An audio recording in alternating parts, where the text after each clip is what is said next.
this year. But now he'll get a little rest ahead of the All-Star game Sunday in Atlanta. So, Shannon, how concerned are you about the minutes LeBron has played the first half of the season right now? I'm not really concerned. I'm looking at my notes, Skip, and I'm really not concerned because LeBron is 20, 30 minutes at 34.6, but he's in fourth in total minutes. So he's at basically the same point he was last year at this time, 34.6 minutes a game. It just seems, Skip, when you start doing overtime and double overtime, and all of a sudden what you would normally play is, say, 35 minutes, and you go double overtime and you play both of those, 35 is all of a sudden 45. And if you play, you play 35, 36 minutes in a normal game, you go overtime, now that's over 40. I think those are some of the things that have caused his minutes to increase. But LeBron does a great job of turning it on and turning it off. Like I said, he's like these new economy cars. You pull up to a stoplight, Skip, and the car or truck automatically cuts itself off to preserve itself. And I believe that's what LeBron James is doing. He's done a great job of that. But for him, I'm shocked that LeBron James has played every single game up until this point, because I would have bet a little sum of money that he would have missed at least 5 games by now. And he's missed none. This will be his first game that he's missed. So am I surprised that he hasn't missed more games? Yes. But it just goes to a testament, because I think LeBron knows better than anybody. He knows he's closer to the end than the beginning. And he only has so many more opportunities, like you said. The Kareem Abdul-Jabbar is a real thing. And the more you play, 12 minutes, 12 points here, 18 there, Skip, that adds up. And LeBron knows that he needs to go ahead, because you don't know, Skip, when the engine is, you got 300,000 miles on the car, it's running good, and then one day the thing won't crank. And once you do get it cranked, you go point A and then it shuts down again. So LeBron is going to try to maximize all these opportunities while he still feels that he's at his apex. Because eventually, Skip, it's going to come to an end, and he wants to make sure he's already past Kareem when it does happen. Okay, so if you'll recall, before the season started, the King was on The Shop, and the King, LeBron James, said to his man Maverick Carter, I'm going to cherry pick X number of games over the first month or two of the season, because obviously they had forced LeBron into the shortest offseason in NBA history following the championship they won in the bubble last summer, right? No, it was in the fall. I'm losing track. The point is that I heard LeBron, but I did not believe LeBron, and I sat right in this chair and I told you, I'm calling baloney on that because of the Kareem Abdul-Jabbar record that's out there for him to break. He does know the clock is ticking. He knows that he needs to seize every opportunity for a personal longevity achievement, Mark, that he can. It's doable, as you said. It's realistic that if he can keep playing nearly every game, he can catch Kareem. And that would be the final big feather in cap that he could say, aha, that proves it, I'm the GOAT.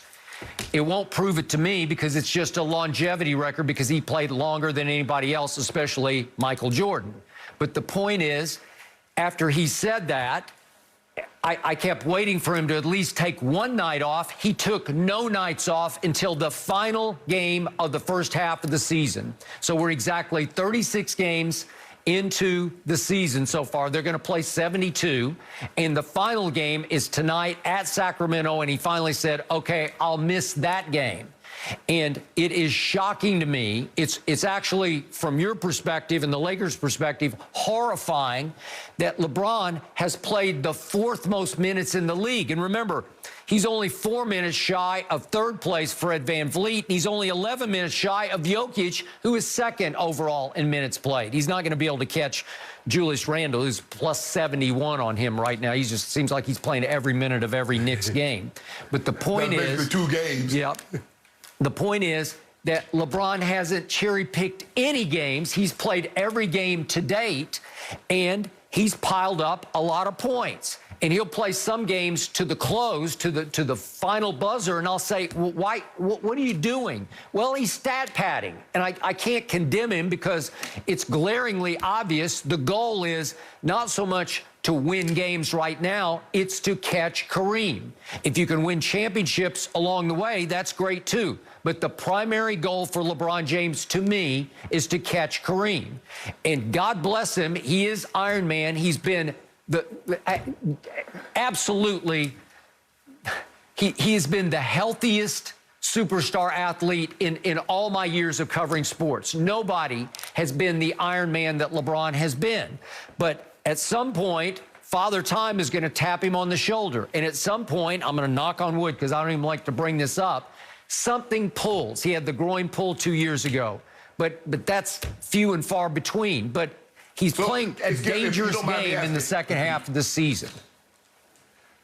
If you don't mind me asking, why does Father Time going to always tap somebody else on the shoulder, but he won't tap Tom Brady on the shoulder? Well, he doesn't play basketball, So is Tom Brady stat padding? But no, I'm just saying, it's Tom Brady's championship padding. padding. Because all these yards. That's what he's doing. He's Super Bowl padding. Hold on, did LeBron James not win the championship last year?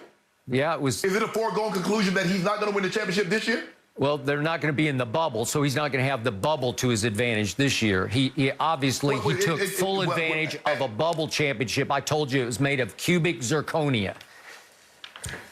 The thing that we, Skip, the problem that I have with you and others is that the thing that you commended Michael and the thing that you commended Larry and Magic is that they played on a nightly basis and they played a boatload of minutes. And nobody ever mentioned, you never mentioned, Mike was stat padding, Larry was stat padding, Kareem was stat padding. You said they have an obligation. They make a king's ransom. They go out there and play. It's only LeBron that's stat padding. It's only LeBron that's chasing Kareem. So what was the other guys doing? So why was these other guys, why was Michael Jordan playing 82 games a season, 38 minutes a night? I needed you to tell me why. Okay, well, you obviously know that Michael was forced to take a couple of years off right in the middle of that, so he was much fresher than LeBron, No, I'm talking about right? the 9 years. No. I'm asking you, why was Michael Jordan playing 82 games a season, 38 to 39 minutes, and fought tooth and nail to come back from a broken foot, even though the doctor said this is not a good idea? I need you to explain to me why. He loved the game. LeBron doesn't love the game. LeBron loves stats. That's what you painted. So Michael and all these other greats love the game, but LeBron doesn't love the game. He just cares about stats. Really? Did Michael even come close to Kareem's record? No, because he didn't play enough seasons. No, he effectively retired after 1998 season, which was that Last Dance season that the documentary detailed in Chicago. Then he took 3 more years off before those 2 ceremonial years in Washington at the end of his career. Can I ask you a question, Skip? How's that LeBron's fault? The guys have not taken care of themselves as well as he has. The guys were blessed with other things. God blessed with Steph Curry the ability to shoot the ball better than LeBron. From the 3, from the perimeter, from the free throw line. But he did not give him the help that he gave LeBron. So everybody has something. But how's that LeBron's fault? That Michael Jordan didn't take care of himself, that he did not train, and he did not maximize what God had given him like LeBron. You fault LeBron for Michael Jordan not taking care of himself and him not being able to play 18, 19 years. That's not LeBron's fault. Okay, but would you agree that there have been times lately when LeBron looked tired, even though he says, I don't get tired? Even you have said, boy, he looks like he's running out of gas. Don't I hear that from you? Yeah, I would have, Skip, and I said this, I would love to see it. I know this is a fast turnaround, 71 days from championship to the start of another season. I understand that. But LeBron says, I'm fine. He says, this is why I pay all that money. This is the way I train, why I eat the way I eat, to give me maximum effort. So when I'm on the court, I can give it everything I got. When I'm off the court, he says, I'm getting my sleep. I'm getting my rest. I'm getting my recovery. I'm seeing my people that I pay an enormous sum of money to make sure my body responds when I call on it. It's not LeBron's fault. Skip, and it has a lot to do with not knowing. Guys didn't know. Each generation gets better a better understanding of what he and she should do in order to maximize their time in their said field. LeBron James is just up the ante. Tom Brady up the ante, and you see more guys embracing Tom.